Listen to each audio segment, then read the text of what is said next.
New issues in making money online. Will the government try to take over the internet in the future? There are some among us today who believe the internet is a great way to even the playing field for all businesses. Making money online appears to give us a more level and even playing ground for all, because in a virtual world, what may or may not be real can still come across as very convincing to a buyer as why he should buy from your site. The thing about a virtual world is that a mom and pop store does not have to feel the intimidation of a brick and mortar store of a major corporation.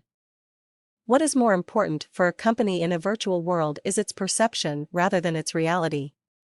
Let me explain. Oftentimes, people feel more comfortable purchasing from a major corporation rather than a smaller company.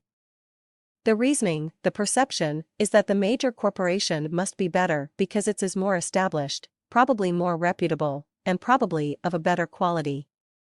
After all, this would explain why they are so big and better, because they must have been offering a better quality or value than other stores to achieve such success.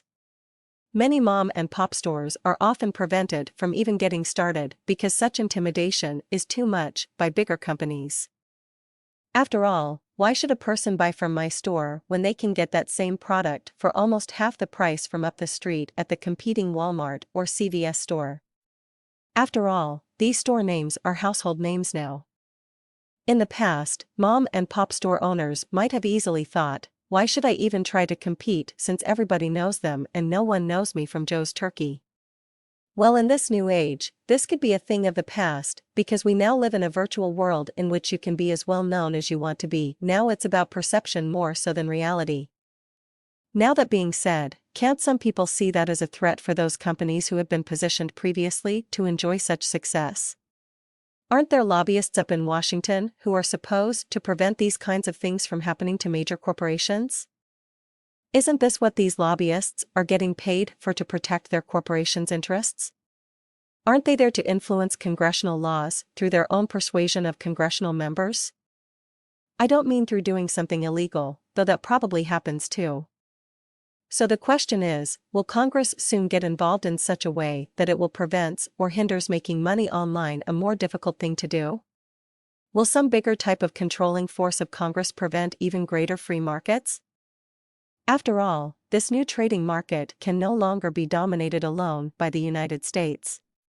This new virtual world is no longer a virtual world but a virtual universe. One comforting thing to note is that no one country can take control of this relative new virtual universe of the internet.